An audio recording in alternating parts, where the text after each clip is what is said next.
Առաջին հարցը վերաբերում էր Հայաստանի տարածքներին։ Իհարկե կան Հայաստանի Հանրապետության սուվերեն տարածքներ, որոնք հիմա Ադրբեջանի կողմից են վերահսկվում, հա 208 շուրջ կիլոմետր քառակուսու մասին է խոսքը եւ մենք մի քանի անգամ ասել ենք, որ այս տարածքների Հայաստանի Հանրապետության վերահսկողությանը վերադարձի հարցը տեսնում ենք սահմանազատման գործընթացի շրջանակներում։ Հիմա սահմանազատման իմաստ առհասարակ այդ է, երկու կողմերը նստում են տեղանքով, քարտեզներով,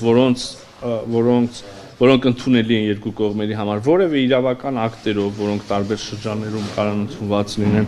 որոնք վերաբերելի են եւ էլի ընդունելի են երկու կողմերի համար, այդ թղթերով, քարտեզներով, նկարով, տեղանքով գնում են դիցուկ, օրինակ մեր դեպքում հյուսիսից հարավ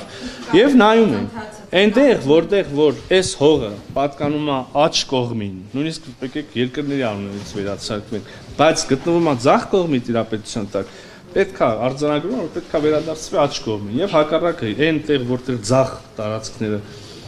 տարածքները պատկանում են ձախ կողմին, բայց հիմա գտնվում են աջ կողմի վերահսկողության տակ, ներողություն եմ խնդրում, պետք է վերադարձվեն համապատասխանաբար ձախ կողմ։ Հիմա մենք սա պիտի անենք։ Դրա ինչն է սահմանազատում, այսինքն կարող է սահմանազատում։ Նայեք, դուք չեք պատկերացնում երևի։ Դուք չեք պատկերացնում երևի։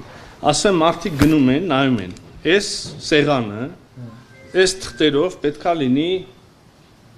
ձերը։ Փայլակինը։ Բայց հայկի մոտ է։ Հիմա ուրեմն այս process երբ որ վերջացնենք, պետք է ասենք Փայլակ ջան, արի ես քո սեղանի տիրությունը արի։ Ոչ մեկ, այդ մի րոպե։ Սահմանազատման գործընթացը քննարկումներ ընթացքի մեջ է, եթե դուք ուզում եք ասեք, վայ, այդ process-ը կանգնել է մտել է փակուղի, չի ընթանում, չի լինելու, այդպես չի, ընդհանրապես այդպես չի։ Այսօր էլ քննարկումը ընթանում, ես բառացի ասեցի, կարող եմ կրկնել այդ հանձնաժողովների առնվազն ղեկավարների միջև եւ հուսով եմ, որ որոշակի փոխըմբռնման հասնելուց հետո գետնի վրա նաեւ այդ սահման գործընթացը կշարունակվի։